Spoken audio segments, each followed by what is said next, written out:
All right.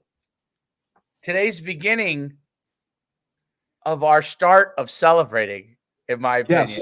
Yes. We Okay. hope very much so. I'll also congratulate before we start Steve Cully on being the person who predicted most accurately in our Price is Right scoring thing. And I guess for that, maybe I should go and do some push-ups for being the worst as far as I decided I want some stock options in your company. I want to buy some stock. I deserve stock options. There's no stock. It's one guy owned it. You can have stock. I could create stock for you within the LLC. Would you like that? I'd like some stock options. Okay. Yes, I'd like private playing. Yep. I want some. You might be better off talking to our guests to try to get some stock options out of him. I don't know anything about that. It might be better off for you in the long run. I'm just saying, like for your career, I'm a serial entrepreneur that could crash and burn for you, Steve. So I know. Steve, but listen, we have a great guest on who needs no introduction, but I will introduce him once again. Mike Burton, who obviously was a star football player at Uconn, but he also now runs our collective Bleeding Blue. And Store Central, correct. I just signed up for Store Central.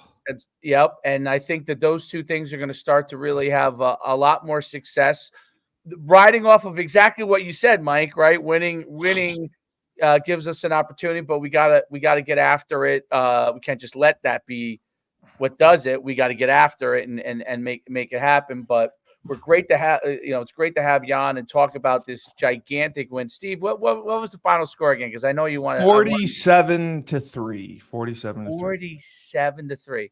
What I say about Buffalo? We always beat. We Buffalo. Always take care of Buffalo. It's always good when Buffalo comes to town. Has Buffalo ever beaten us? I'm just curious. Yes. They have. Okay. 2001 they beat us. And 2001. They beat us in 14 as well, I think, which was the last time we played them. So yeah, we had it going for a long time, and then I think we slipped up a few times, but we're clearly back on track. Yeah, they mentioned the International Bowl where we beat them pretty good in 09. Yep. And we lost in 01, and that's when we actually thought Randy was going to get fired after that one. And we managed to turn things around. And it was always good when Buffalo came to town. And in 2014, even though we may have been short of time, that must have been when Lance Leopold was. I'm guessing. I don't know. Maybe I'm wrong. I feel like he wasn't there yet. It was Turner Gill. Turner Gill. Yeah, well, another good coach. Yeah. What happened? Where's Turner Gill now? He was down south. Citadel. I thought he was at Citadel. He's an administrator at Arkansas. He is okay. Interesting. It's so interesting. You always got to look it up if the name you haven't heard it in a while in football. Well, Nebraska was a death sentence. He went to Nebraska and got fired. Oh, that's right. He took the head coaching job in Nebraska after Buffalo. Yeah. And that's why Lance Leopold came in there. Okay. Les Miles came after Turner Gill. At where? Kansas. Turner Gill, Kansas. I thought Turner Gill went to Kansas from Buffalo, and then he got fired at Kansas, and they brought Les Miles in. That's right. And then they brought Lance Leopold in from. That's interesting. Buffalo. So they brought in two guys from Buffalo. Yeah. That ended up being, that's interesting. Well, Lance Leopold was a D3 guy. Yeah, Wisconsin Whitewater. He won several Division III national championships, and then he did well at Buffalo, and then they took him at Kansas, and he turned Kansas around. Yeah, yep. Yeah, now he's a great coach. Well, it's an amazing win. If you're just curious why Steve has sunglasses on, like he's like a BMX biker. Because the scoreboard was going off so much that my light was going off, so he needs shade. too bright from my eyes. I had to put sunglasses on. We scored again.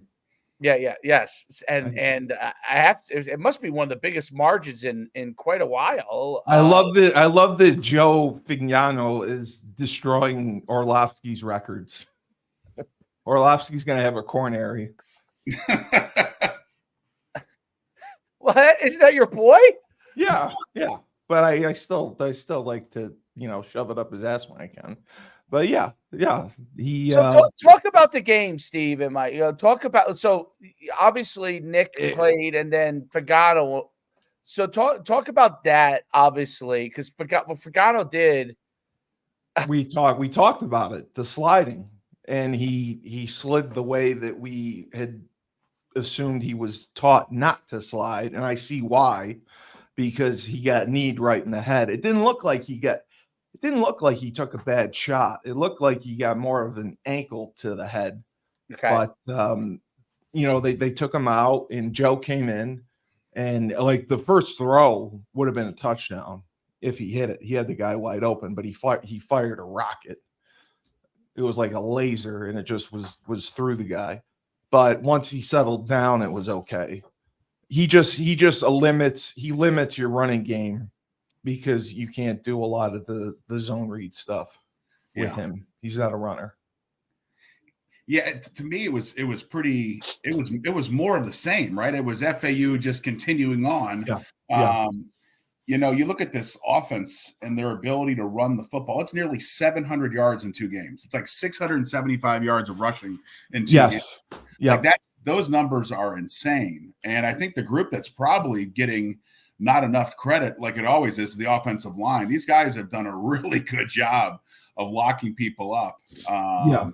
And that's the foundation of who we are. It's kind of back to what we were probably in 2008, 9, 10, 11. But we can throw the ball. But running at our core, that's what we are. We're big up front. We got guys that are 6'7". I think our shortest guy's like 6'4", and they're all 300 plus, and they're huge. And they're getting better. I think going into the year, we knew we had the tackles. Yeah, but the interior was just unknown because they hadn't played very much. And these guys are getting better.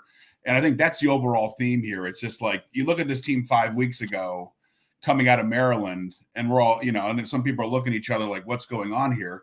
But if you take a step back and say, listen, it's the first time coordinator on offense and defense at Uconn, first time quarterback, a lot of firsts, a lot of new kids together, and you're seeing the progression of what's going on. And I tell you, it's super exciting.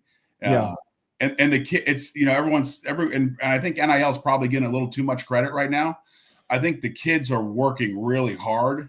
They're having fun. They're definitely buying in, and they've completely bought into Coach Moore and what he's doing, and he keeps them level.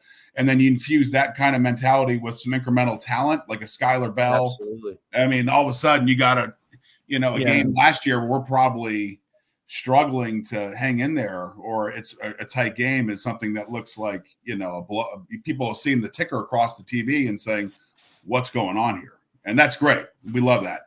Yeah, they have 2 running backs right now over 300 yards, and that's Robinson and Mel Brown. Cam's at 280. They're all averaging, Robinson's averaging 8.6 yards a carry. Mel Brown's 5.5, Cam's 5.7. And then Evers is averaging 4.1. So, and then you have Victor Rosa, who hasn't played as much. He's averaging 7 yards a carry. So, they already have 1,200 yards on the season rushing, which is great. I think, it's phenomenal. I think that's the biggest thing. There's multiple backs that are doing the job and averaging tremendous yards per carry. That is 100% credit, not just to the backs, but there's really the offensive line. I think what's so interesting too about, Fagano to me is, and I'm just looking at his career as a quarterback, and it kind of, and he's got 10 touchdowns and 1 interception. So, right. He showed that, I guess, even when he was young. But this is his sixth. This is his sixth year. Correct. I think there's something to be said at the quarterback position, but maybe even in college football in general. If you're not already physically there, look at a guy like Fagano, who's been around. This is his 6th year, and he's able to really do things that are fantastic because he now understands the game at a different level and can step right in and I mean, he threw 3 touchdowns to Skylar Bell. I mean, Skylar Bell had 60 Yeah, yards. he is something else. In Sheffield, they got him going. Yeah. Well, I always think a seasoned quarterback, like he knows if he's good enough, he knows where to go to the ball, go with the ball when you need to be able to get things done, right? And I thought, me and you talked about this, Steve, from the get-go, that the one guy I thought against Maryland that was explosive to me was Skylar Bell. Yeah, he had the 2 big right, yeah. And he was able to do it right away against in a tough situation against really good competition. And now, I mean, he's starting to come into his own. So I think it's really, really interesting. Look, the beauty of it all, I guess, is that we got 2 quarterbacks that are very good. That is a luxury to have, because that's very, very and I hope Nick Evers is okay, and hopefully he's able to come back. I think after getting a second situation like this, I always look at it like, this one you got to really make sure Just you hand look it at. off. They got to cut down on the zone read stuff. You got to look at all the things that are necessary, make sure everything's good to go, and also say, hey, when you do come back, like if you run the ball, like this is when you got to get down, and this is where you got to put yourself in the right situation. And you talked about it, Mike, as far as the way to slide and one of the things that are important there. But yeah, I mean, the positive is we've got 2 quarterbacks that could do the job, and Fagano goes in and is able to chuck it around. I guess probably for you, Steve, he runs more of the Uconn offense that we're used to, right? Yeah, I like that. Yeah. That you've seen with that Orlovsky ran, that Shane kind of. I mean, they're different offenses, nuances, but with that style of quarterback, Matt, even going back to Matt DeGennaro, like it's they can throw the ball if you need them to throw it 40 times, but the run game is still the core tenement of the offense. Well, what's tough is with Evers, they were doing some zone read, but they were reading the 3 technique, the defensive tackle. So when you do that, and the D tackle tackles the running back, the quarterback has what's called a hard pull, and he doesn't go outside. He replaces the running back. So that's why he was running inside, and he got hit by the linebacker. See, that's old midline that used to run under center. It is, yeah. It's just midline, and that 3 tech closes, you pull.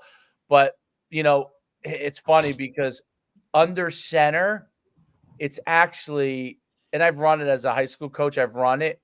And the thing that always makes me nervous about it, even when I was coaching high school and doing it here and there with my guys, it always made me nervous because if you get a D tackle that is a 3 tech, that's a dude. Yeah. You can play both. And just says, I'm just going to take the court. Yeah. He could now. It's not even just playing both. Like he can take shots. Yeah. He could take shots at your quarterback very easily and not get penalties for it, right? Because you're attacking the mesh, right? You're just really attacking the mesh point, and you can really take shots at the quarterback, and it's not necessarily going to be a penalty because it's just an error. It's an error on the read by the defensive tackle. So I always think now under center, it's not quite. Contrary to what people think, under center, which is why Navy and Army run it a lot of times like that, it's not quite as dangerous because you don't have to catch the snap. Yeah. Right. In shotgun, you got to catch the snap. Even though most of these guys now are much better at being able to glance, it's not the same as when you go under center and you step back and you're looking at him. Yeah, your eyes are right towards him. Looking at him, if you make the mistake on the read and the guy tackle hits you, you're able to duck under, maybe not get hit the same exact way. But at shotgun, if you're slow with it, you're going to take a shot. Like, there's no way around it. There's no way around it. He read it right, and he got 5 yards on the carry. It was just. But you're going to take shots. Yeah. You're going to take shots, whether it's the linebacker. Look, and this is what you teach too. Okay, now we want the QB to pull because the running backs are averaging 9 yards a carry. D tackle, tack the running back on the mesh. Linebacker come over the top, crush the quarterback, right? Yep. So you teach that.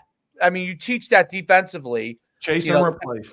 Chase and replace, it's called. Yep. Exactly. So it's nothing wrong with the scheme. when it works, like you see Ole Miss do it, he does it with his guys. And you see Jackson Dart run for 50 yards. We did it at Colgate. Yeah, Colgate runs that a lot. Yeah, I just think that it's a dangerous play that you don't want to have it as your mainstay. You really want that as like it's usually a check. Very rare instance, and I think that's the difference with what like Ole Miss does. And I also think it probably is a little difficult in the sense that you also kind of have two slightly different offenses with the two guys. It's the same offense, same calls, but philosophically of what you're trying to do, which can be difficult. Amazingly, though, the offensive coordinator has done a phenomenal job with it. Saying he really has done a phenomenal job. It takes a very, very talented offensive coordinator to be able to manage two quarterbacks that are slightly different. Most people just are going to recruit, and it's just kind of what we had, but most people are going to recruit the same guy over and over again, whether he's a starter or a backup. It's the same guy. It's just who's better. Here, you kind of have two different guys. I think he's doing a phenomenal job. He immediately adapted when Fagano went in. I mean, and Mike was right too. With Mike mentioned the outside zone, they ran outside zone pretty well. Yep. And I don't like running it out of the gun, and they run it very well out of the gun as a cut play, and they got some good flow, and the backs know how to read it pretty well. The line is good with turning people out and covering them up and not giving up penetration, which opens up lanes. I was impressed with that. And then, just the explosiveness of their receivers is something we have not had before. No. So, Skylar Bell is averaging 23 yards a catch. It's amazing. He's got 4 touchdowns. And Sheffield, they got him going. He now has 15 catches on the year. And, it's just really impressive to see. And then it's a balanced attack. They really spread the ball around. And Fagano with 10 touchdowns. That's amazing already. Yeah, and don't lose sight of the fact that this is his first. This is a smart guy. Yes. Coach Mora told us, he goes, listen, I'm going to tell you, this is like one of the smartest football minds that we've ever had. And this is his first year. He's a line coach, right? So, for him to transition into this role, and he transitions not just like in December. It was like in March. It was a week before spring ball. He transitioned into this role. He looks like and to have this level of success. And I think there's a play to highlight here, and it's the first touchdown where they have 2 linebackers at Buffalo that are pretty good. That number 2 is excellent, by the way. Red Murdoch, his name is. He's a sophomore. That kid's like a real dude. And they have another guy, number 56, who I think is leading the country in tackles. And what they did is he out schemed him. He went three guys to the right on the outside. Yep. And he ran outside zone left, and which made the linebacker, who was their best defender, have to cover an inside the slot on the right. And so he's right by himself. Yep. He's out scheming them, which is great to see that too. When you have that combination, it's impressive to see Coach Samus and what he's been able to do in a short period of time. It's really impressive from a line coach, and a lot of line coaches have trouble with this transition. Yep. I talked to Steve Adazio, who was the offensive line coach at Florida, then went to OC at Florida, and he told me point blank, it is hard. Like it is such a confluence of toughest position you're doing. And he still coaches the O-line, Coach Samus too. So it's not like he just gave that up to someone else is working with him, but I went to a practice where he's spending like 3/4 of his time with the linemen, and then he's looking back to the quarterback. So like this juggling act is not easy, and so far it's been very, very impressive. But I do think the line coaches are the smartest guys on the field because they know all the blocking schemes, they know the protections, they know the routes, they know the path of the running back, they know the running game inside and out. If I was going to hire an offensive coordinator, I'd hire an O-line coach all day. So I think the thing that is really, really the difference maker on an offensive line coach to be successful as a coordinator, they have to be adaptable. Okay. Yeah. And so the limitation sometimes you get with an offensive line coach who then goes and tries to become offensive coordinator that is not successful is that they don't adapt to what has to get done with the skill guys in the scheme. So they understand the line blocking, they understand what can be done, and they're so fixated on it that they don't adapt to the things that have to be done offensively. When you get an offensive line coach that has that, a la Andy Reid, right? When you get a guy that does understand adaptability, is adaptable, is creative, an offensive line coach that is willing to be creative, then you really have a dangerous guy, because having coached the offensive line, like I always said, and I think I told Steve this, the greatest year of being when I was an assistant, the greatest year of coaching, the most biggest learning I ever had was the thing that helped me my most in coaching career was when I had to coach the offensive line. Yeah. The year I had to coach the offensive line, I was thrown into the fire. Now I understood why things were getting done up front. Before you're just kind of dialing up plays, right? And you're dialing up situations. Once you understand the offensive line, you understand the different ways things have to get done and how to be able to block things and then how to adapt to what they might be doing. Yeah. You combine that, an offensive line coach who can then combine that with creativity is a guy that's going to be on a fast path to a lot of success. I mean, really, really, because everybody knows that the guy who coaches the offensive line, if he could have those skill sets, he is on his way to being a phenomenal coach. I mean, like high level, because the hardest thing for most coaches who are skill guys to understand outside of maybe a quarterback is the offensive line. I think that's the thing that limits a lot of coaches when they're moving up, is that they don't understand. They have to get a great offensive line coach because they don't understand offensive line play, and it ultimately can limit their play calling ability. But yeah, I agree with you. I think this guy is really has an opportunity to be successful. I think that the outside zone play, under center versus in gun. I hate it out of the gun. Make it work.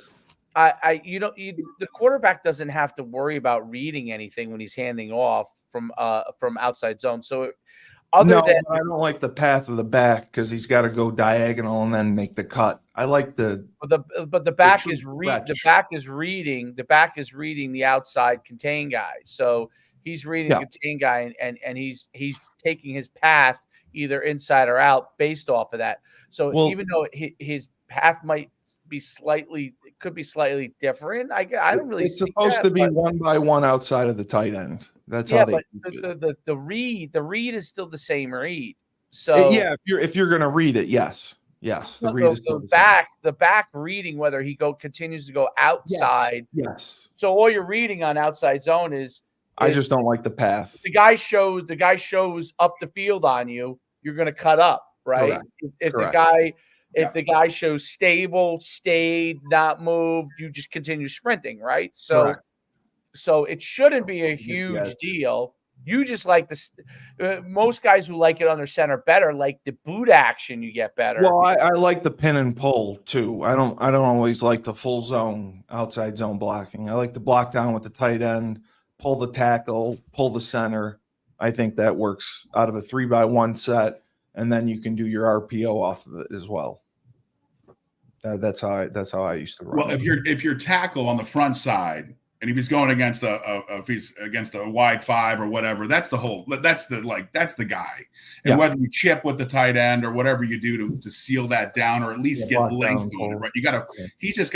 He doesn't need to seal it per se. He just needs to keep it going out. And so this running back can't give up penetration. Yeah, and to me it was always the front side guy is critical, but it's always that backside guard and that backside tackle who sometimes has to scoop up to the linebacker. You got to get the reach. Those guys are the ones that can make touchdowns happen. And I think for us, if you watch it again, and I'm going to show it for you. I'm going to show it for you if we can. Yeah. So we could see. You're talking about the first touchdown, right? Yeah, watch the first touchdown but look at the schematic of it, and we just go away from it. So we go. Yeah, you can see that trips right look, right? I'll back it up a little bit. Yeah, look at the trips right, and look what it does. That inside linebacker, it pushes him out, one of their best tacklers. Yeah, he's got to widen. He's wide. They actually have 4 over 3. 1, 2, 3. Yeah, 4 over 3. Yep. Yeah, they got numbers. Essentially. So, right, like, so, I mean, he could have. He made a great run and it became a touchdown because he got himself outside. But if you watch this, when he takes this, the one thing about now the one block on the front side wasn't great, but he picked it up. But the one thing about coming downhill slightly, you could see that there's a block there, right, on the outside before he comes to the free runner. If he just puts his foot in the ground and goes straight, he's going to get a huge gain. Yeah, you stick it right, like right there. Yeah. Like he's got a huge gain. He makes a decision. I actually think it's a tougher cut. He makes a phenomenal run. Oh yeah, it's definitely a tougher cut. Like most backs, 9 out of 10 backs are going to put their foot in the ground and get north and south. And you probably would. This is probably one of those coaching points. Was phenomenal run, great touchdown. A lot of times you're going to have to go downhill and get the 8 yards or 7 yards because you're going to get it. But Dave, pause it right back 2 seconds. The good news here, and I think this is the part of the line, is they got it all walled off. Yeah, it's a one-on-one play now. Yep, everything that's else how it's designed. So the tackles, the guy got penetration in the end on the tackle. So, but he was able to get outside of it. So that's a wash. Everyone else is man on man, and he's just got one-on-one with that guy on the edge now. And I tell you what, if you get one-on-one situation with a back who's 210, who's physical and angry. Yeah. You're gonna win probably more than you lose. But Dave, you're right. There's 2 options here. There's the easy way, the hard way. It depends on how you're feeling and who you're going against. But man, oh man, this is when he finishes here. This is impressive. Yeah, I don't think it's a phenomenal run. This is an absolutely phenomenal run. Because he breaks outside. I mean, it's a stiffer. Look, it's a DB on a running back. You're right. Like he knows the DB's going to go low, right? Yep. It really is. What a great finishes too. I mean, that's Cam. Yeah, you just feed him. He's the guy. He is the lead horse for us, guys. He is the guy. I think he was a little nicked up. I think he had this at 20 carries against FAU and probably a little worn out, but he came back this week. He is the guy in that backfield. And I know we got more, which is great, but that's the guy. Dave, another play, maybe if we can get to it. I don't know if it's right there, but what I thought was great execution, I give Joe a lot of credit for this one, was the last touchdown to Skyler. And it was schematic, and this is a good schematic design, I think, by Gordy, and great execution by Joe as far as we'll show it and you'll see, but he looks off the defender and pumps to the left and comes back inside on a slam. Yeah. And it was just beautifully executed. And you got to think at that point in the game, the kid already has 2 touchdowns on you. And, maybe you may want to put someone else, besides an inside linebacker or an outside linebacker on him, but he just continues to. And I just think it's great design by the coordinator and great execution by the players in that play. I'm going to pull that up for you. Let's see, we got it here. Yeah, the scheme that they're running is very, very good. They're very diverse with their sets and their motions. Yeah, they're multiple. I love their tight end. I like the splits that they have the receivers at. They can tighten you up. They can widen you out. I like the bunch sets. I love the. How about the perimeter blocking though by the receivers? And I think that they all block. Yeah, Skyler Bell, and I went to him after the FAU game because he had a couple. They had him literally just outside the tight end, and he came in and sealed. So he's like an inline blocker. And this kid, he's 6'1". I don't know what he weighs. He's probably 200 pounds, 205. And he fits on people, and he also fights to the end. And I think even on that last run, we saw number 4, Isaiah Gathings. That kid had a nice block at the end and finishing there. So, and that's tough when you're out there as a receiver because you are on an island and you are so vulnerable to being called for holding. And I think these guys, the block, and you can see they have the DNA of our coordinator. I have this is the last touchdown. I'll get the other one, the pass that you're talking about. But this is a good example of the zone. Okay. It's just more like run like a jet, but where it's the same block. He puts his foot in the ground. Yeah, and he sticks it. There it is. There. See how he puts his foot in the ground? Oh yeah. Yeah. And see, that's what so now the guy, those actually two guys, they have it blocked, right? But if he continues on, potentially those guys can come off the block and make the tackle on them. And there's the Score Central sign. But yeah, there it is. There's Score Central. There it is, There's baby. one right there. Beautiful. That's beautiful. But look at the backside blocking. Look at 77 seal that off. Look at the front side guys. That's the thing that gets me so excited because it's happening all the time with these guys. They fight to the whistle, and they're giving these backs chances on every play to make that two-way cut, Dave. And right now it's 1-on-1 with the safety. I mean, forget it. The thing that's great about these backs is they're and I'll get the other one. Let me just pull it up. Is that one-on-one? Obviously, those are the backs that you want to give the ball to, but one-on-one, it's hard to make the tackle on our guys one-on-one, and I think that's how you put 40 points on the board. Honestly, like if you got a back that's grinding it out and is not able to make guys miss all the time in one-on-one, it's going to be hard to score a lot of points. But that doesn't mean you can't win the game. It doesn't mean you can't bleed the clock, that type of stuff. But when guys make people miss, I mean, really make people miss consistently, those are the teams that can win a lot of games. Like when you put on an SEC game, right? Which I don't know if you watch the Alabama-Georgia game. Oh, yes. What a game. I mean, it's those guys are making other great players miss. It's incredible, and I think you're starting to see that with us. Which I think this is the pass play. I think that you're talking about. We had 280 yards passing, 257 yards rushing. So to have that kind of balance is amazing. 537 total yards. Yeah, this is it right here. This is it, right? Yep. Yeah. So you got I think we do a nice job. So now it's trips. It looks like one-on-one, right? I think Bell's in the mid there. They're nuts playing man or whatever. This is one of my favorite, the slant bubble or some version of it. Or this. You get that in I mean, it looks like they're playing man-to-man, but the Buff guys doesn't move. I mean, because the guy moves with the bubble, so it must be man-to-man. Yep. No, they were playing quite a bit of man, which I thought was nuts.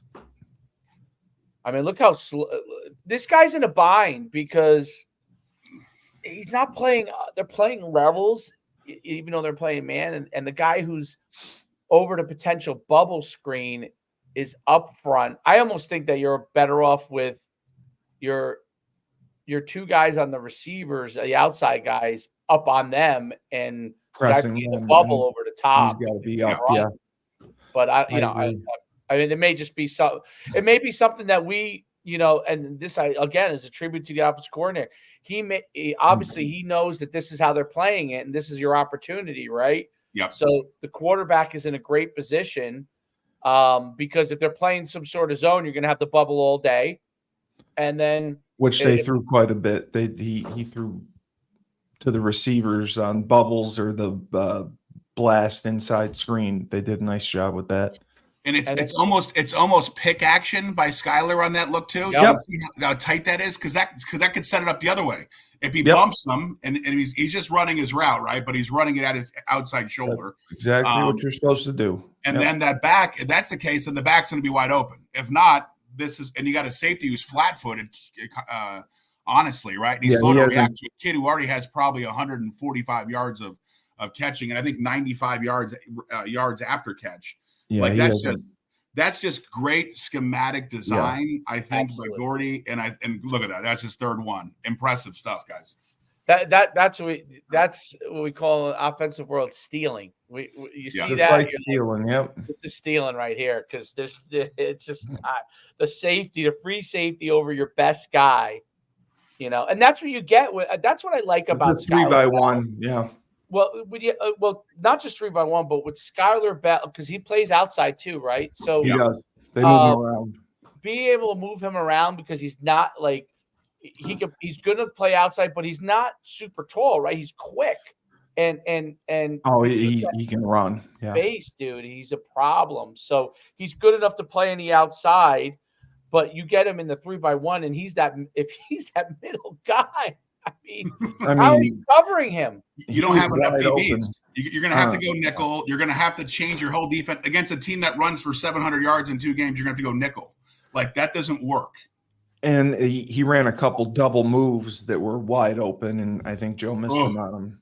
But I mean, he's great at running his routes. He's very good at making everything look the same. Very good at lowering his center of gravity, going into his cuts. I liked everything that I saw from him. He's a tri-state kid. He's a Bronx kid. He wants to play, and he loved coming home, guys. This is great. His mom and dad get to go see him every weekend now, and he's showing out for them. Hey, Dave, I got some good news though, because during the game, Steve and I are texting, and then he had a concession though. Steve, do you want to admit to what you told me in the game about particularly the defense? Oh God. Yeah, the defense figured it out. They look good. Well, what about the 3-3-5? I hate the 3. Right. Stop it. I hate it. Yeah, it works. All right, it works. He ran 50 different blitzes. They timed it up right. They disguised it well. It was all good. They did it. The coverages were well. I was very impressed from week 1 from the Duke game to here, where they were struggling to get lined up. They were getting lined up right. They were disguising the blitzes, and you didn't know if it was coming from the field or the boundary. You didn't know if it was coming up the middle. They ran a lot of cross acts with the nose going, and then the 2 linebackers coming inside. I mean, they brought 5 a lot, or they dropped the end. I mean, it's confusing. It works. How about what I thought was a great play? And they held them to under 200 total yards. Yes. Yep. But watch, and I don't know, Dave, if you can pull it up or if we can do it. But it's probably the 3rd play of the game. It's their first 3rd down. Buffalo's first 3rd down. I think it's 3rd and 6. We run a zone look where I think our 3 tech or our nose guard literally bails out, tips the ball down, and we send 2 others from someone else. Yeah, I got it right here. And when you think about planning for that, guys, and I'm not even sure we've shown that this year until then, but it's so multiple. And I think that's what's great about the defense. He's like, you just never, Jelani Stafford, the guy's like 6'1", 320, and look at his ability to knock down a ball on a critical 3rd down early in the game. So, and I think that you're 100% right. So, having coached the 3-3, for many years, coached the 3-5-3, having coached it where it evolved into a 3-4, the evolution of what you could do in a 3-5, if you got the right guy in place, play it right. Yeah. Yeah, you can look here. So you got 4, you got 6 coming here. Yeah, but they disguise it so well. And so they're baiting him. They're baiting that inside. Right. They want him to throw that ball, right? Yeah, they get him to check to the 3-step, and they bluff him and get out of it. It's very, very, very well done. That's the thing that gets your nose guard drafted. By the way, a play like that. Is that the Tua guy? The Tua guy is unbelievable. Yeah, Tua's great. There's a bunch of guys in defense, but that's Jelani Stafford. He is This is a kid who played at Youngstown, transferred in 3 years ago, and he also plays fullback on short yardage. Yes. I'm telling you, he's 6'1", 305 and ripped. You think he's there's not a lot of fat on this guy. And he's got a great attitude, great motor. And to be able to take 2 steps forward, bail out on a 45-degree angle backwards, swat a ball down, and we'll have to give him some crap about not catching it. But I mean, I think that's pretty good. You take that. No, he did great. You got Dalmart Gardine, who's our end. These guys are problems. That's special athleticism for a big guy. I mean, that's he made it look easy, but just knowing it's very hard for defensive linemen to be able to drop and then to react to the ball in space and knock down the ball. It's not. You know where you got to be and play like that for sure. Yeah, I mean that's what you see as the top defensive lineman that they could do. A guy who could do that. That's what you see the NFL guys do. So here's another example of it, right? Where you could create confusion on the goal line here. Okay, this is the one I was talking about. They bring the cross X up the middle. very difficult to stop. Interception, yeah. And then they looks like they're having like a so they're in some version of man, but that's a Snoop team. is a free player. So that's where you get the interception. So even though the difference with the way they blitz, most teams run cross X or whatever, and they'll play cover 33 behind it or 42. They'll play zone behind it. Rarely do you see teams blitz like this and play man. Now this is an example. If you're not in this defense, and they had the right call. They ran mesh. I mean, that's what you run. This guy's open. This guy's open. This guy never sees the linebacker drop. He never sees him. I mean, you take this guy out of the mix, right? That's a touchdown. Yeah, they had the right call. I mean, they ran. Guy behind him is open. It's man to man. He got himself open. But the fact that this guy is, when the crossers drop, he's getting into space, which is this is well coached. Yeah, very well. Well, they got a shitty route on the mesh, and this is after 3 quarters of getting it 100 different ways. So this quarterback is thinking, he doesn't know what to think at this point. He's had a whole dose of it. Yeah, I mean they're so multiple. I mean, look at how they play it. I mean, it's not what I expected.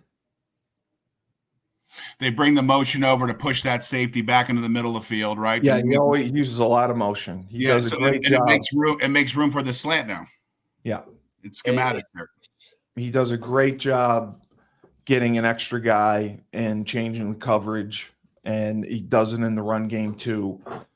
I've never seen us use so many shifts and motions like he does. And I mean, it's phenomenal play by the players, but also phenomenally schemed up. So both groups deserve tremendous credit. 198 total yards for Buffalo. I mean, that's amazing. 123 passing yards between 2 quarterbacks. They held on their 100 yards rushing, 75 yards. I mean, it's just amazing. Yeah. This team's getting better every week. And I think that the tricky part, and you guys have been on teams that have been like this, where you've had success. You just can't let it get in your head. I don't think they will. No, I think it's because of the senior leadership. It's the Jelani Stafford, the Chase Lunds, the Dal Montgordines, the Val Sens. These guys they've been here for a while, and they haven't had a lot of success. And they know they're in a position right now. And I don't want to get ahead of ourselves, talk about next week, but if we can win, we get to 4-2 into a bye week. And you're halfway through the year, you can get to 4-2, and that's the goal right now. That's a pretty good spot to be. So we have Temple this week? Temple this week, yep. Who just got smacked by Army or Navy? Army. I mean, Army's good this year, but they smacked them. Yeah. I mean, Buffalo, I think Buffalo beat Temple too. I got to look at that. Yeah. But you know how it is. Any given week, things can change. So this is absolutely the run game attitude. Mike, did they give an update on Evers after the game? I just know that they said he was out. Yeah, I listen. It's clearly a head injury. I think these things you don't know. Okay. You don't know until there's no update to give, except he's got to go through the protocol. That's it. You think he was diagnosed with a concussion? Or some sort of head injury. I think I'm only taking from what I think it looked like there's some sort of head situation, and so there's an article from the Current yesterday that they said. Did you pay for it? No, I don't pay for that. Sorry. That's my pride. That's my pride, Steve. Just I don't know if you have that same pride. I will not pay for the Current. My pride. Listen, I won't pay it for the Asbury Park Press anymore down here where I live. It's the same, the whole same thing. They'll pay. Well, I'm like, man, I won't pay for the Record, which is North Jersey, which is where, I grew up, and I still like to look at the football scores and stuff like that. And I'll just go on the internet because on Twitter or whatever, X or whatever, and get the scores or go to, there's a page that posts all the scores. I can't bring myself. No, I don't care that they're making it like $1, and then as soon as I click out, they'll tell you it's free for 30 days. Yeah. I'm like, I don't know. I'm like, you can't just get advertisers to pay for more of that than have to charge me $1. I don't know. Well, It's yeah, bothersome. Temple's 1-3. I mean, they should be able to beat Temple. I think Buffalo's better than Temple. I don't think Buffalo is that bad. I mean, No, they're not. They're not. I think they're probably a bowl team this year. They're 3-2. Can they win 3 of the next 7 games? Probably. Absolutely. So that's a team that's going to a bowl. And by the way, look at Duke. Duke is 5-0 now, guys. Oh, Duke is one of the better teams in the ACC. That was the game that I thought, like, to me, that and you mentioned it last week when they were down 17-0. They had the pick to the house that kind of shifted their mindset and got them back in the game. Actually, we were winning the game, but I they're coached by Manny Diaz, Duke, and we hung stride for stride with them, and we could have won that game. There's no doubt we could have won that game. Yeah, I think that it's like if you were to you talk to me after the Maryland game, like deep dark depression, close the nightshades, get me as much bourbon as possible, and then I'll wake up the next morning, hopefully, right? But that's to where I'm talking on the podcast before, and everybody knew it. Okay, I'm talking about Manny Matsakis and the guy that I host the podcast with there, and everybody. The Uconn's on the rise. We're like, we got to go in. I'm like, we got to go in there. We got to get more money raised for NIL. We got to go talk Uconn right now. So that they were like, you better get on there. Get on there right now. So, but it's there's no doubt that the evolution. My biggest thing always from a coaching standpoint, and you guys might think this way too, Steve. You can correct me if I'm wrong. Week 1 to week 2 progress is the most important thing. It doesn't even matter if you win that week 2. Did you make progress from week 1 to week 2, right? Especially when you get it blown out like we did. We made huge progress from week 1 to week 2, okay? And that is setting the stage for now we're continuing to evolve, right? And it's one of those things where we're winning games, which is phenomenal. But at the beginning, the games were just getting in the way of our overall progress. I don't know if that makes sense. Yeah. But the game, so you want to see overall progress, right? We beat up on Merrimack. We played Duke tough. We played Duke tough. We beat up on FAU. We beat up on Buff. You could see the progress from week to week for Maryland, which was basically we were feeling it out. It looked like to me like last year we weren't very good. Are we that same team? Oh, maybe we are. And then week 2, the progress was so tremendous that you saw what he coached them up to do and to improve. And that's why even though Duke we lost, like we were down 17-0. I mean, at half it could have been worse. They changed the mindset. Yep. And I think since that interception, everybody's like, you know what? This is what it looks like as an outside observer. Obviously, I'm an alumni, but as an outside observer, it looks to me from that point of that interception, the team said, we can hang with these teams. We are good enough to win games. Yeah, the confidence. We're good enough. Maybe we could be great. Duke was one of the top teams last year, okay, in the country, top 20 team in the country. Right, was talked about as maybe being a playoff team at one point, right? They fell off late, but they were. No, but that's what people were talking about them being a playoff team, and that's the fact that we came out of there. Nobody likes to lose, but you come out of there and you go, you know what? We have something. If we can build on this, the moral victory. Yeah, but it's to your point, Steve. It's sometimes it's just one moment because you like. And it's funny, after the first game, one of the top players sent a note out, and he's like, guys, he sent a note to me and the other guy who work on the football side of the collective, and he goes, trust me, we have a good team. I promise you, like, we are a good team. And sometimes it just takes a moment to see it. Like, sometimes you got to see it. And once you see it as a team, you start believing it. And then you get momentum. And now we're starting to – it's a snowball effect, and we're starting to build it. And we just got to make sure we stay in the right lane here because the opportunity here is really good this week to get a win Big time. And to get to 4-2, that's all we care about. Get to 4-2, get to the bye, get healthy.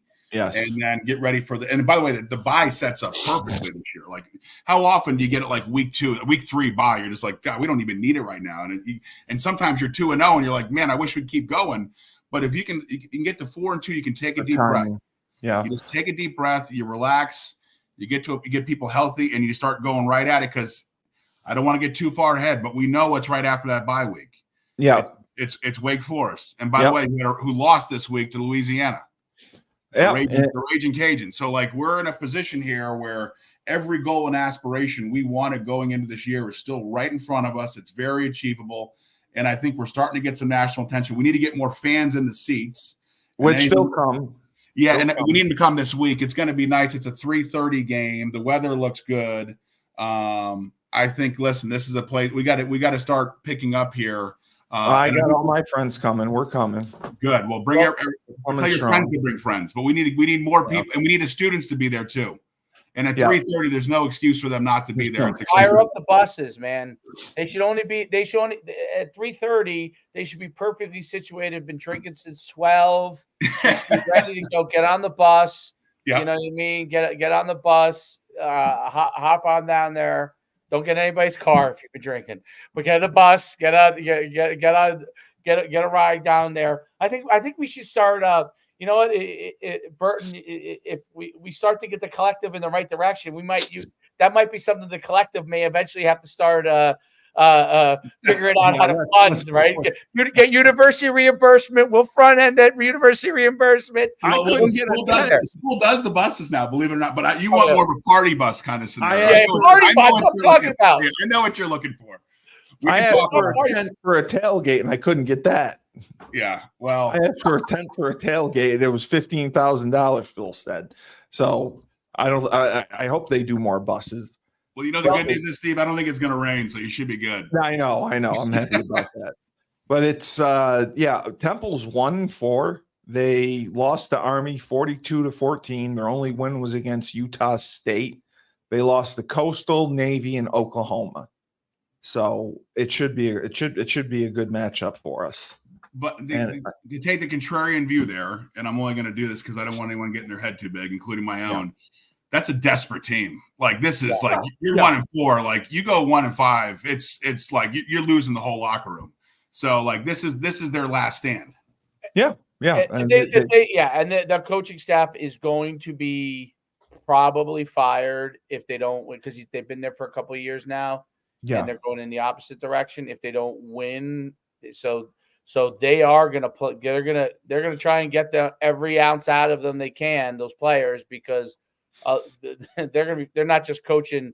The players are not just playing because they're desperate, but the coaches may be in a little bit of desperation, right? So, so I think if we could weather the storm early on, I think we could really take it to them. I think you're gonna have to get through that first quarter and a half, and you're gonna have to break them.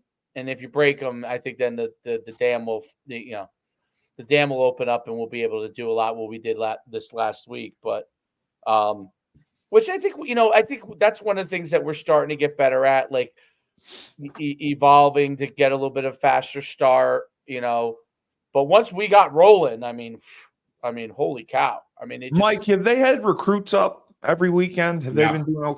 They have not. Okay. No, they have. Yes, absolutely. They have. Good. Okay. Yeah, I saw a bunch of stuff on X about a bunch of the kids there, and what a great great time to see what's going on there.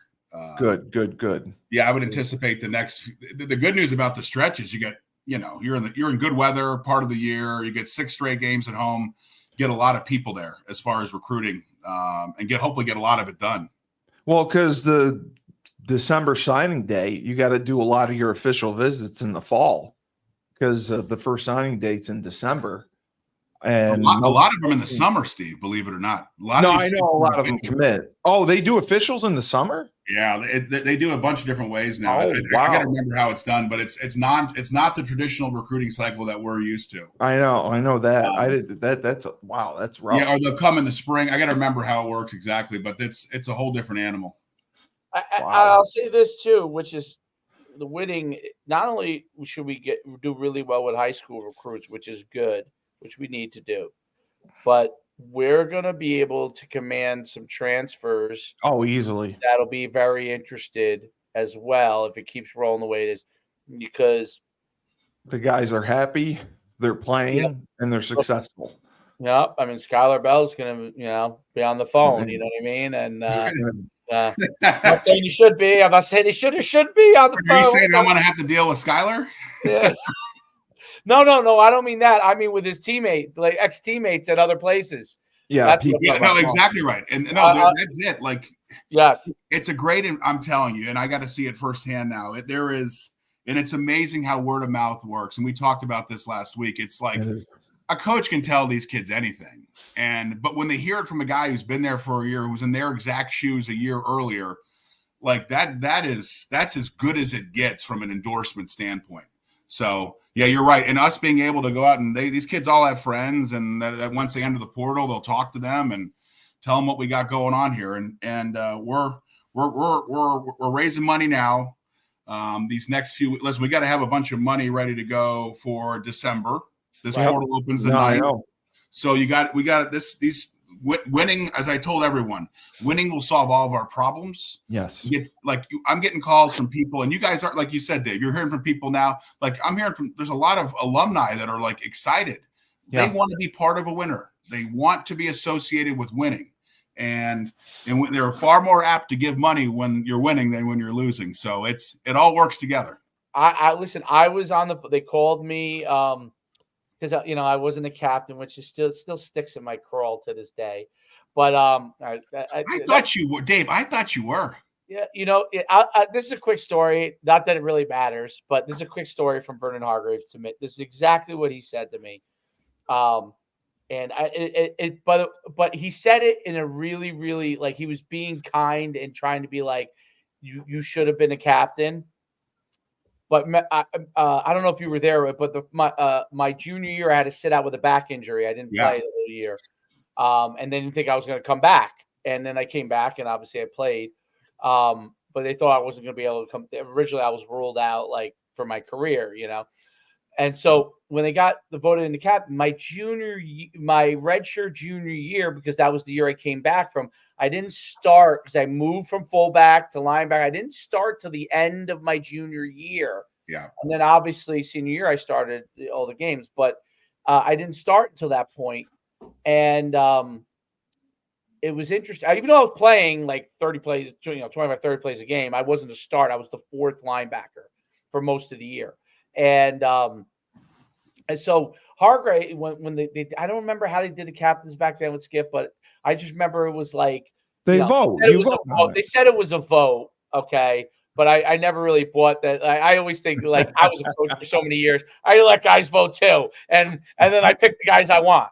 You know what I mean? But he came over. He said, "Hey, listen," he's like, "You would have been a captain, except that you had been out that year, and I think that held you back from being a captain."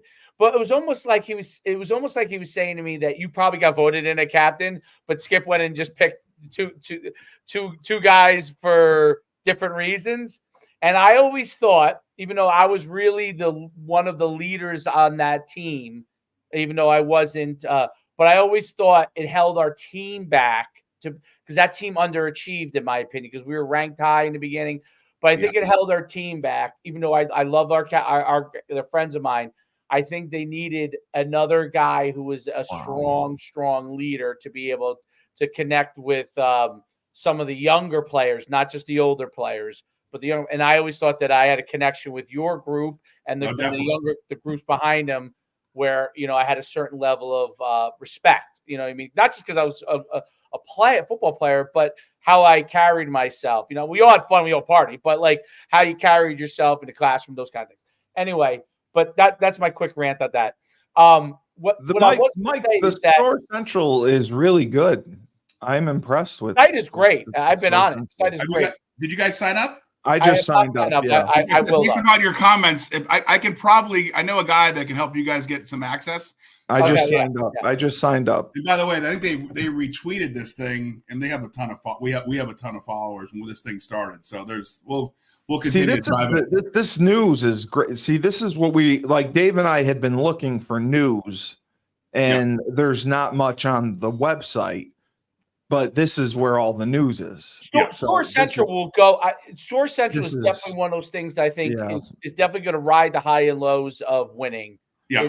That's just, obviously the collective part is a different. Obviously, all of it helps with winning, but those fan pages definitely ride the highs and lows of the more you win. Those things I think can take off exponentially. Yeah.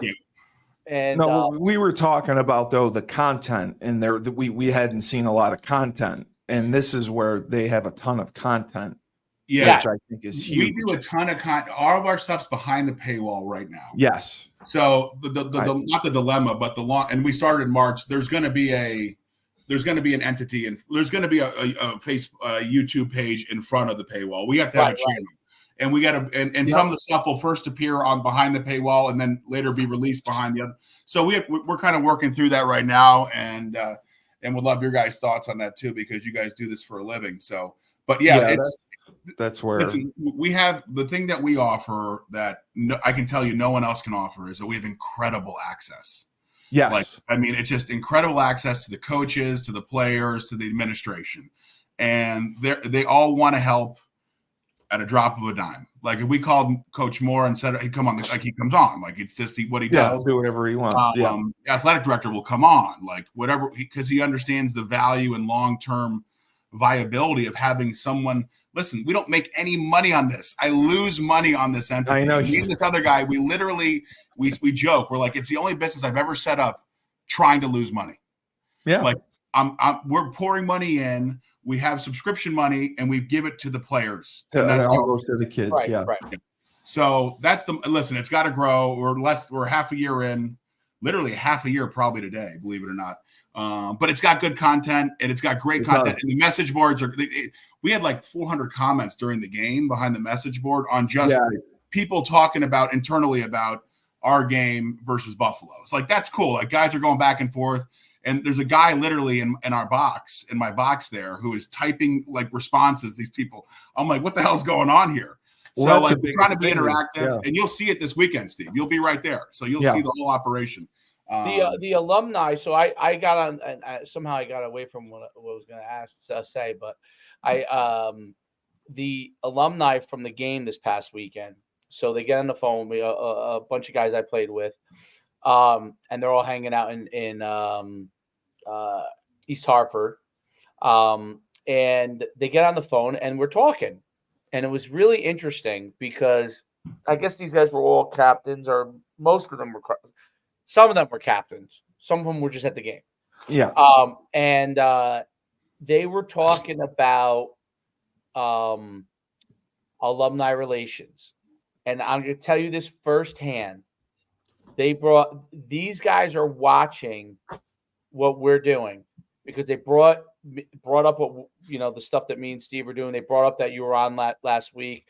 These guys want to get on, by the way. Okay, of course they do. Of course they do. So I want to try and get more of these guys on because I think it's all good for what we're trying to do.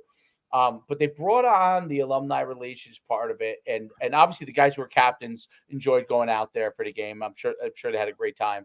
And Mike, Mike was a captain. Were you out there with them, right? I believe it or not, I had a conflict that some of my daughter, I couldn't do it, but I was on the phone with a bunch of them too. Yeah. So it was interesting hearing their thoughts. You know what I mean? Like the conversation about it all. Like guys came from far away, and they really want to be connected.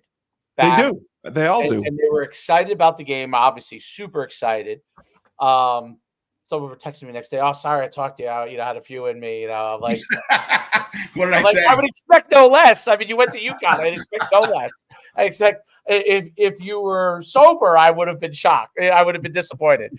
So, but they were so excited about the game. They were also asking a lot of questions about alumni relations and what's going on there, and how do we, what do we have to do? What is going on here with this and that? And I thought it was really, really interesting because they're asking me, obviously, because I'm appearing with Steve on a lot of stuff. And then obviously, you were on last week. And but they want to be involved. The bottom line is they want to be involved. They want to have involvement. They want people to reach out to. And a lot of the conversations that we've been having publicly, you know what I mean? Out, obviously, we're talking about, live and on the internet. These guys are having privately. Yeah. So it's the same conversations. And I think it's really, really an exciting place. So, when when Steve started doing this, obviously, what you're doing with Bleeding Blue and with you, Store Central, and just pushing the envelope. Obviously, I'm looking at the numbers right now of people that are just watching it. It's mind blowing. This is Mike's show from last week blew up every time I showed it.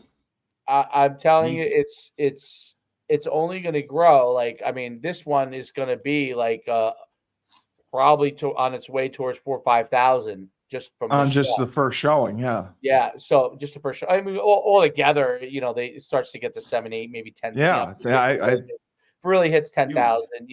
But my goal is that like these shows start to be like when I had the Harvard coach on, okay, and the Princeton coach on, and they were at 100,000 views, right? Yeah.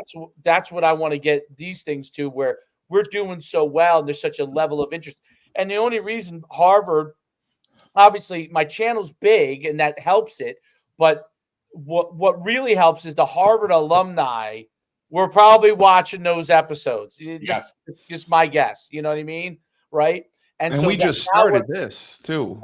Exactly. And a month old. Exactly. Uconn now, people are starting to, okay, you know what? Like this reach is big, but now we're having on people that from Uconn that people want to see.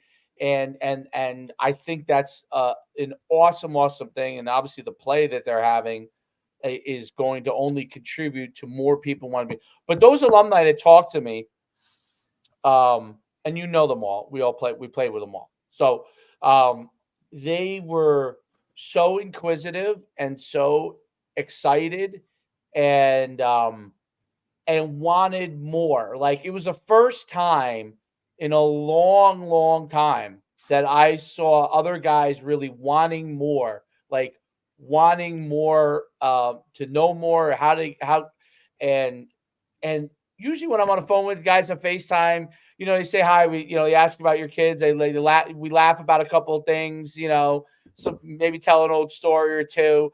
But this was like these guys were asking a lot of questions, and it was great because I'm like, okay, we're at the kind of beginning. You've been working on it for the last year really hard, but this is the beginning stages of where it can skyrocket. Like our next step is, hey, how do we, and I said this to somebody, I said, and I said this to you guys also, when Uconn was, and Rutgers were like rivals back in the day in the Big East, and where Rutgers is now, look at what Rutgers did this past weekend, right?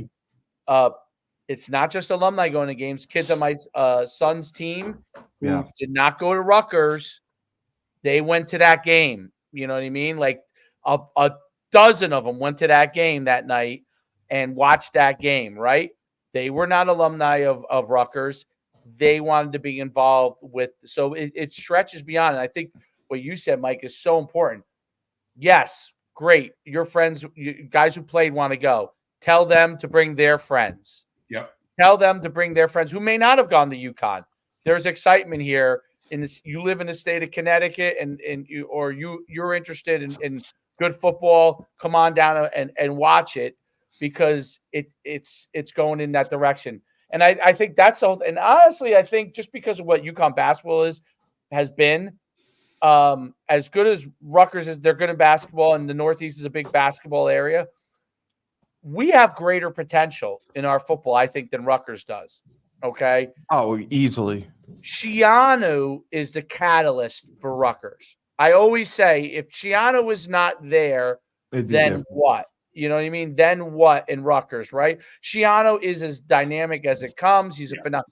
Jim Mora, if he has success, okay, really has success, he will show and prove that you don't have to be from that area to be, which at first I was like, do we want a guy from the area that understands it? That's kind of always my thought process, the recruiting, which we talked about. There's obviously tremendous benefit from that. But if he can do it without being from the area, that means that we have a chance to be a national power, much like basketball does, which is different than being a regional power, right? Correct. That's definitely different. And that's maybe the opportunity as more advances and starts to shore up connections maybe among the Northeast, because you can get some great players and compete in that area. But the national presence of someone like Amora, that could end up putting us in a whole different stratosphere, very similar to where the basketball, and that's where I would make the relationship between basketball and football, is that basketball did that. Jim Calhoun was really the first person in the boys' side to go, Ray Allen was not from the Northeast. Jim Calhoun recruited nationally because New York City basketball was already entrenched in AAU, and you couldn't get guys away from Seton Hall, from Syracuse, from certain places, because those coaches were New York City relationships, and that's where at the time the hub of basketball was. And Jim Calhoun thought out of the box, grabbed the Ray Allen, grabbed guys, Donnie Marshall from Washington State, and Donyell Marshall from Pennsylvania, right? And grab guys from all. And Mora is doing that.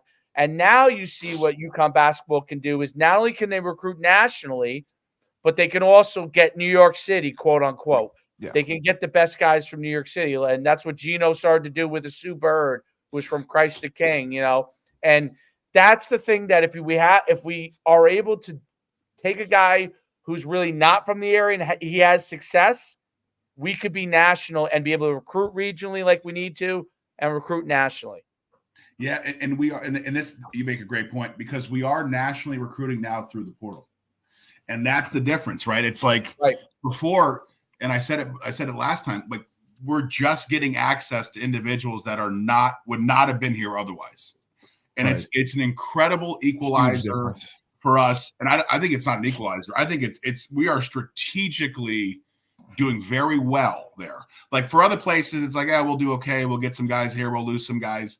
Like, no, we want to retain what we got. Number one, that we really like, we want. And we have these. Jim is great. I'm telling you guys, I put him against anyone in this portal. Like, he is great because he has such a pedigree. He's done it on so many different levels at so many different places. And he can tell you, and he just, like I told you guys before, he doesn't have to be here. Like, he's got a great place out in the mountains there in Sun Valley. Like, it's awesome. Like, he's showing me pictures and videos. I'm like, man, I don't know if I'd ever leave there if I was there. And he's like super active outside. You can see I think he's 63. Yeah. The guy's he's ripped. Like, he's great. He does this because, man, he loves it. Like, he loves it. He's committed to us. He wants to make these. He wants to do it for the kids. Like, it's a unique guy. And I think to your point, Dave, like, he's a national thinker. He's a West Coast guy. He's a California guy. Went to school up in Seattle, Washington. So, like, you couldn't be further away from where we are right now. But it just works because of who he is. And I think to your point, like, it's the brand. Like, the brand is real. And the brand is national too. And it's really simple. The recipe is so simple. You just got to win. You just got to keep winning. We got to win. And winning big is great because you look, I mean, literally the ticker goes and people are just like, wow. It just catches them so off guard. And that's why, like, you put up 40, what do we put up? 48 and 47 back-to-back weeks. Back-to-back, yeah. And then Merrimack 63.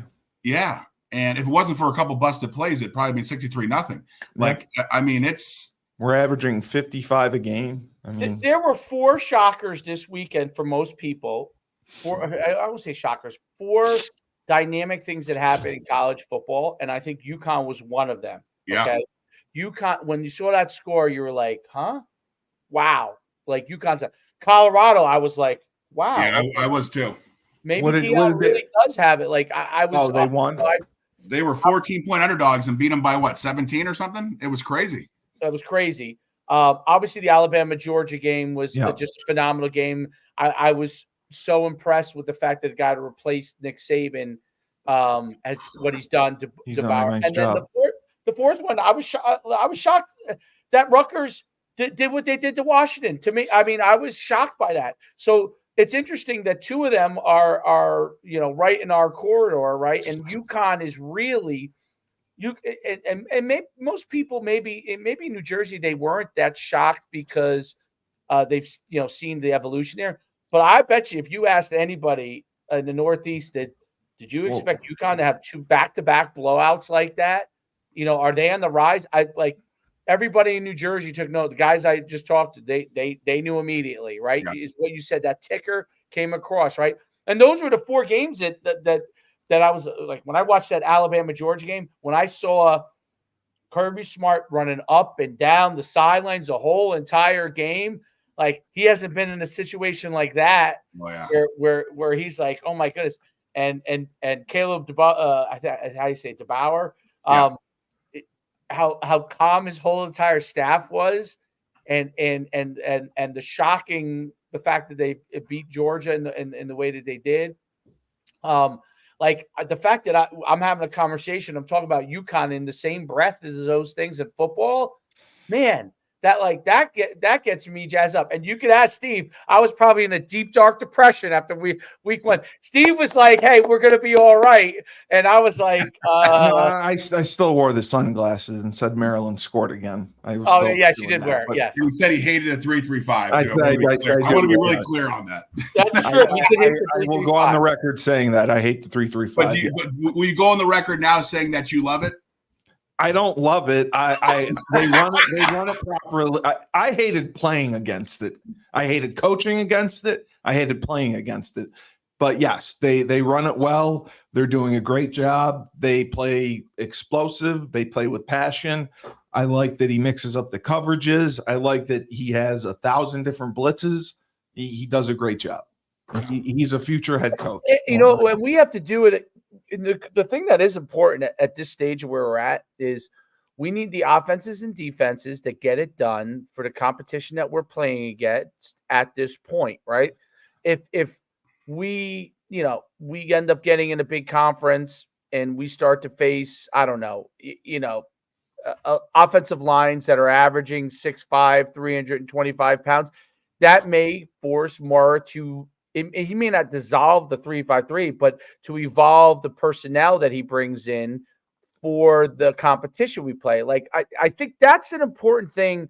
Now we want to get the best players we can, but one of the nice thing about the world today with flag football and all that kind of stuff is there is endless skill players, that are skilled and talented, and that goes for slightly bigger safeties that become linebacker type guys, and there's endless of those guys. And from the time they're in youth, there's endless of those guys. The harder thing is linemen, which we seem to have been able to get.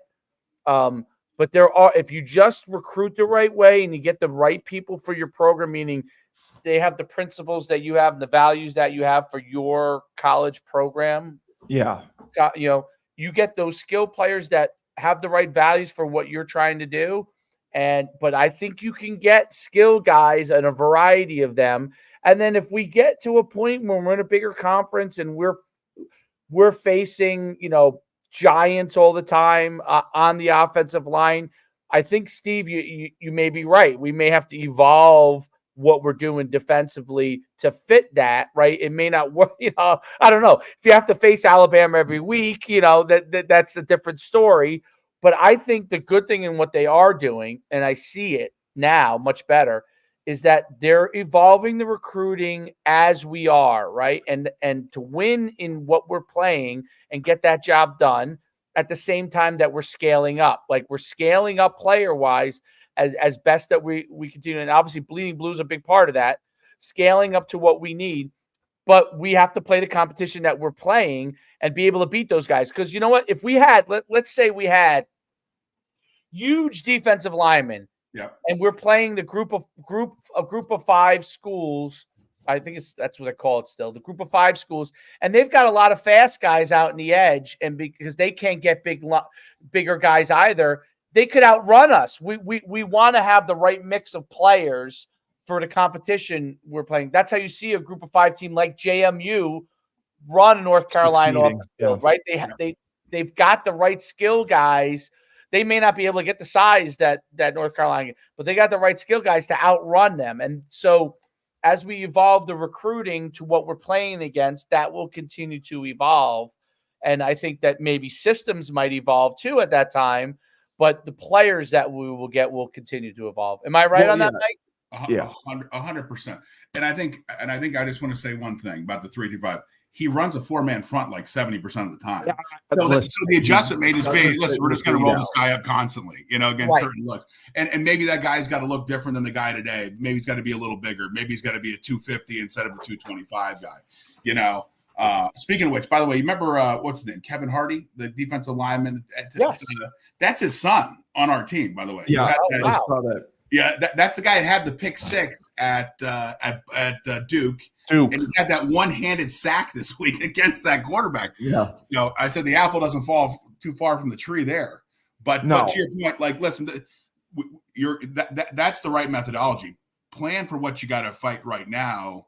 And this is year 1 of a system. And you can see the improvement from week 1 to week 5 with the system. And even the last, 3 weeks, throw out Maryland, but even the performance against Duke till now, we've gotten a lot better, a lot cleaner. You don't see the busted coverages. That's the thing to me that you don't see, and that just comes with time. They get lined up right too. Yeah. I think this defense has got even more room to grow, and these guys got to continue to learn the nuance of it. Yeah, you can't sit in the 3-3-5. The way he's been doing it is fantastic. Yeah, almost everybody that runs a 3-5-3 now.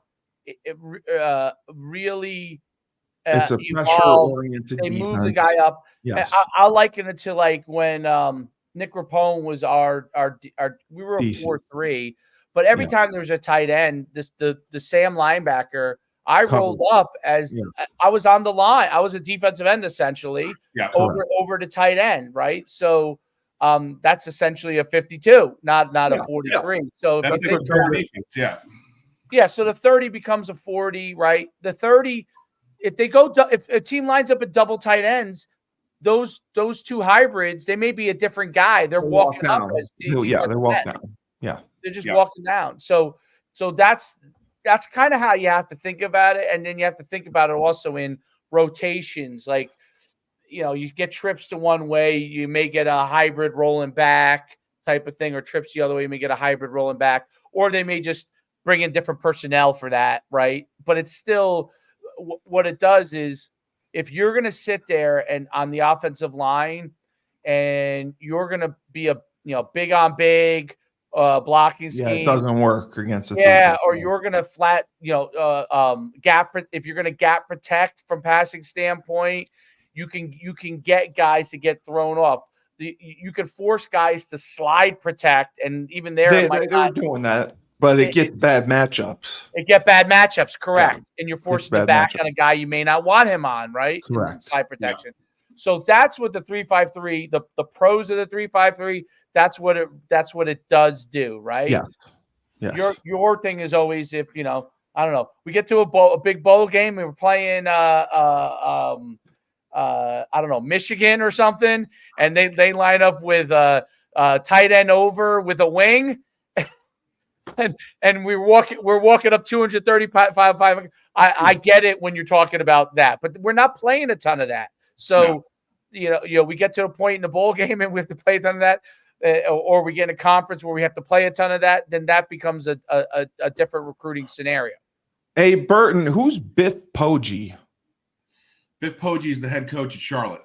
Oh, okay. Somebody wanted me to ask you what happened to him at Charlotte. I think he's still there.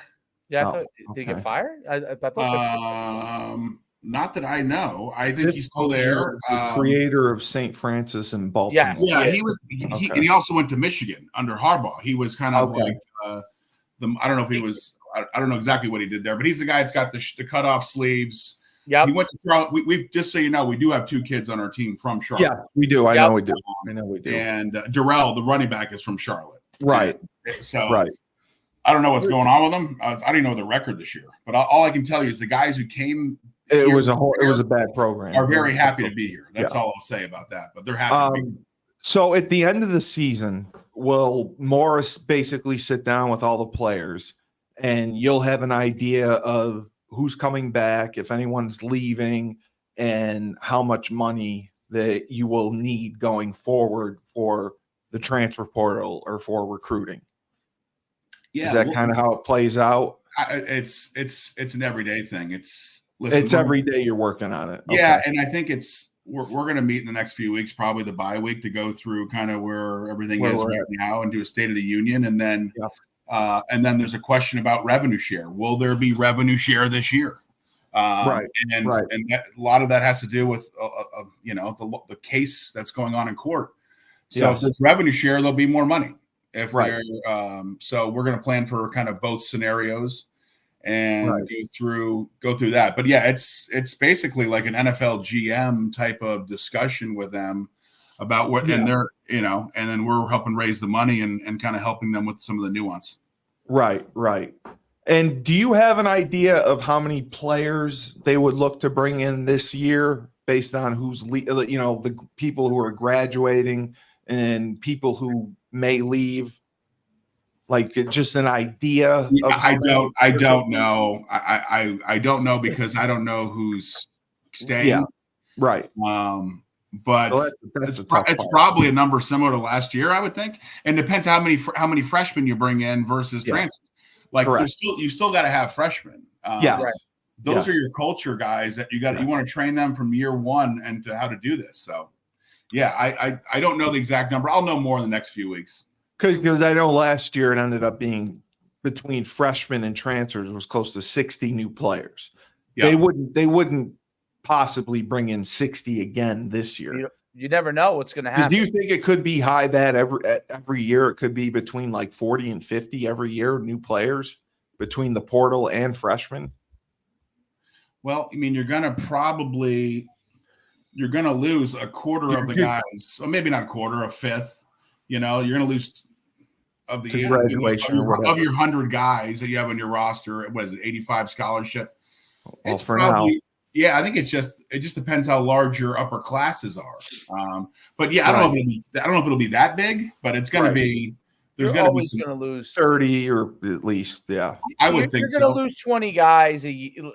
This has nothing to do with the program or the state you're in. And I say it like this: if you're really good, you may lose 20 guys because guys who are behind them may be unhappy. If you have great culture, it's less of an issue. But you're going to lose some guys for a variety of different reasons. And then you're going to get 20 new freshmen every year, right? So that's 40 guys right there. And honestly, if you're a bad team, you're going to lose guys for different reasons. So it's just a matter of who you're replacing these guys with. That's the key, is the guys that you bring in, freshmen and transfers, that they continue to fit what you're looking to do. I think that's the whole key to the whole thing, because it's just she had to cancel. As much as you don't want to.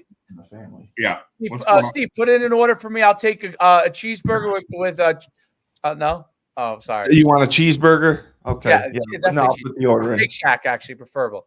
I was just curious about that. If they plan for 30 or 40 guys that will be coming in year to year, and then financially, I mean, how the projection of how that's going to look, because that's a pain. I mean, that's a lot to prepare for. Yeah, and listen, we're going to raise as much. The number is not going to dictate how much we're going to raise. No. We're going to raise absolutely the maximum amount of money we can raise. Absolutely.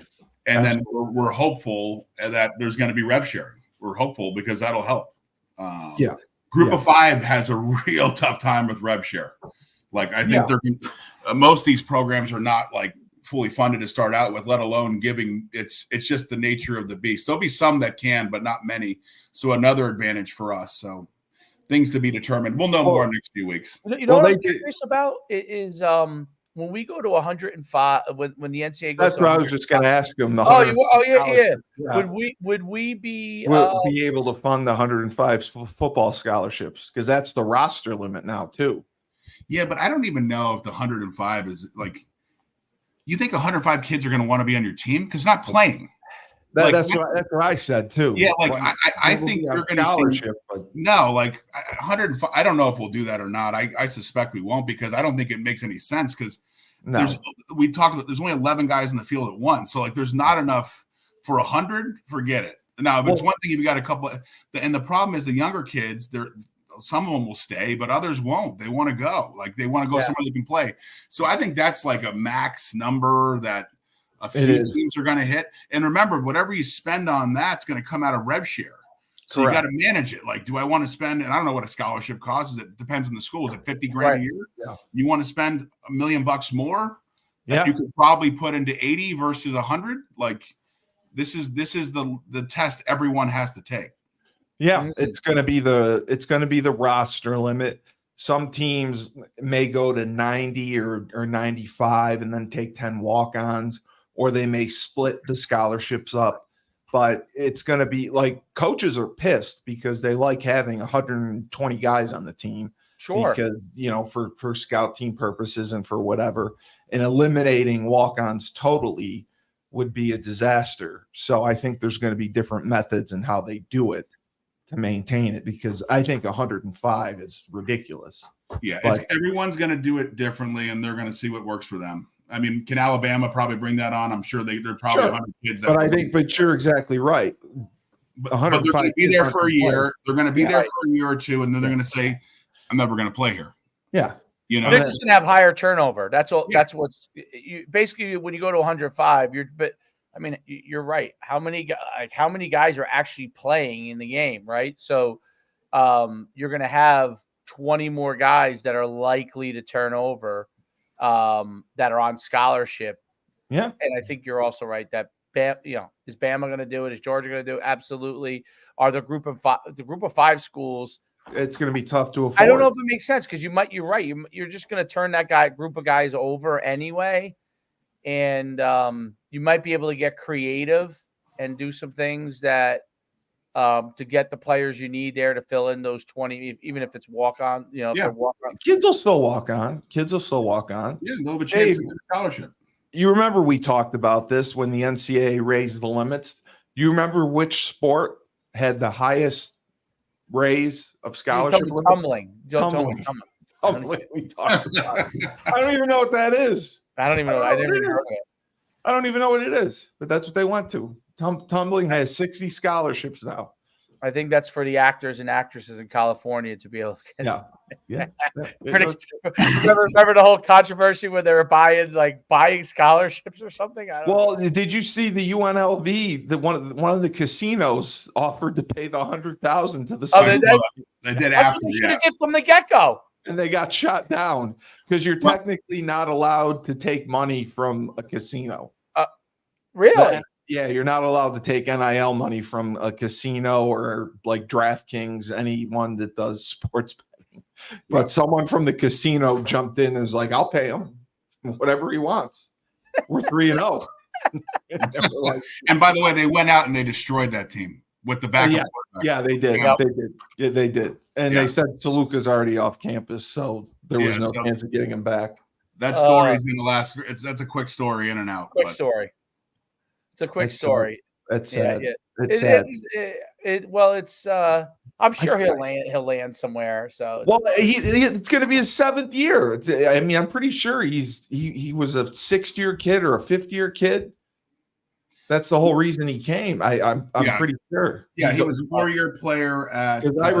We recruited him. Yeah, we recruited him at Holy Cross. I remember him. So I'll say this: we've been on for a long time already.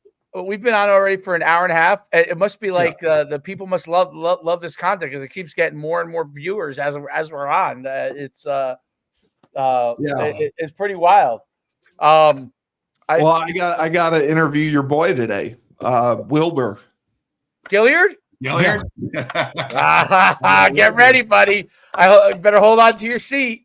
I got Wilbur. Yep, I got Wilbur, and then Trisha Bailey. All right. Well, get ready. Get ready. Bailey. Well, that's going to be a fun one. Any final thoughts for today, or? I will say it on the record that I was wrong about the 3-3-5, and we can play it well and successfully. We have many different blitz packages and combinations. We disguise it well. I like that we play man behind it, which not a lot of teams do. A lot of teams play a soft zone. Playing man behind that kind of blitz is very, very difficult if you play it well. And offensively, I think that we have two quarterbacks who are capable and two quarterbacks who can win for us. I hope that Nick is healthy, and if it's not this week, he comes back after the bye week, and keep it rolling. Yeah, to me, it's another step in the right direction. You just got to keep knocking these levels off, and that was an ideal type of performance, and they got to keep building on it week after week. Good to see all three phases perform. By the way, we didn't talk about it, but the punter was incredible. Like, a couple of those punts were inside the pocket. They pinned him back. Yeah, he did a great job. So, like, that's all. So to see all three phases come together is great. We just got to keep level-headed, keep going at it. And I'll leave you with this: winning solves all problems. Let's just keep winning. Winning cures everything. Yep, yeah, winning cures everything. Does. Well, hopefully, when we do our preview of Temple, if you want to come back on, Mike, if you have time, you definitely add a great knowledge to the program. So, and Dave, remember tonight we got our shows. Oh, what do we got? What do we have tonight? We got Moneyline. Oh, and Rebel Republic. I'm ready for that tonight. By the way, and it's gonna be. I got some good stuff for that. It's gonna be comments and questions. I'm gonna write them all down. Well, let me tell you something. You're gonna get roasted. I've been watching some. I got some good content ready for that. I'm gonna tell everyone that's why you shave your beard, because they said they complained your beard was a distraction. So Dave shaved his beard because everyone complained it was the distraction. Well, he takes listener feedback very seriously. Yes, he takes it very seriously. Yes, if Dave, Frank, and I walk down the streets of Worcester, I don't think we'd last 10 minutes. Yeah, I disagree with you. I said this before. And Frank disagrees with you also. Well, first Frank of all, always disagrees. You two are both 6'5", so yes. So I don't think anyone's going to be arguing with you guys. You know what I mean? Yeah, but Frank wouldn't open my doggy daycare. That's all I asked. I just wanted my doggy daycare. He's got the building. Keep throwing oranges at him. And I'm gonna get it. I'm getting it one way or another. He owes me the doggy daycare. It'll work. When that Smoking Gun Saloon, that country western bar, when you come, you're going to see it. I can't wait for it to fail. And then I'm going to tell him about it. Wow, that's tough. Yes, I'm going to tell him. I said, he's going to listen to me. Doggy daycares don't fail. And I have a great big business acumen. I think you should just open a radio studio right in the middle of Worcester and keep the glass open and let people come in and heckle you while you do he does. He's got a studio there. He has invited me he wanted me to come there. Yeah. Live studio audience, I think would be good. That would be great. I would love that. Well, Mike suggested we should do the call-ins. So like I gotta create a Google Voice number so we can take we can run it live and take call-ins. Oh, that would be great. I'll laugh. I think I'll be laughing. Yeah. I think you'll laugh for a minute, and you'll see the ire of some people. I still will laugh because still laugh. Yes. When they say that Frank's oxygen should be taxed because he wastes so much of it. Listen. When you run events like I have all over the country, and parents, especially in the early years of doing it, and kids don't get an award. Or you don't pick them as one of the top guys. Believe me, I've had people curse me out to and I'm a big guy, all right? Like curse me out to my face, tell me I don't know what I'm doing, like wish very bad things on me. I have seen people attack coaches. I've seen it all. So I know. So yeah, that would actually probably be tame relative to some things that over the years that I've dealt with, and obviously most of it's great. But I could tell you stories upon stories of some crazy things. Yes, yes. Oh, and Tyler King is coming on, just so you know. Oh wow. Okay. Yeah, that's gonna be. Wait till you see this. That'll be explosive. Tyler says he's an expert in politics, and he wants to come on. So I said, Tyler, okay. So you are going to be thoroughly entertained by Tyler King trying to talk politics. Could his father get thrown out of the Ring of Honor in the Patriots? No. Tyler King would watch cartoons at 3 a.m. eating a bowl of cereal in college. We'd come out and he'd be sitting Indian style eating cereal at 3 a.m. watching cartoons. That's Tyler King. That's awesome. And he's insisting that he wants to come on and talk politics.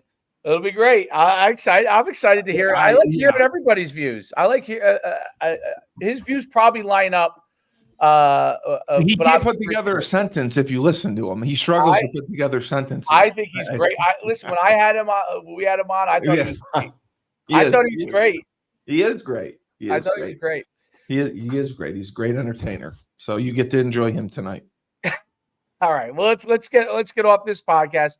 An hour and 40 minutes went by in a breeze. So yeah, it did. It did. Do I get to say the line? Yeah, go ahead. Go. We're waiting for you. Oh, this has been Husky Huddle.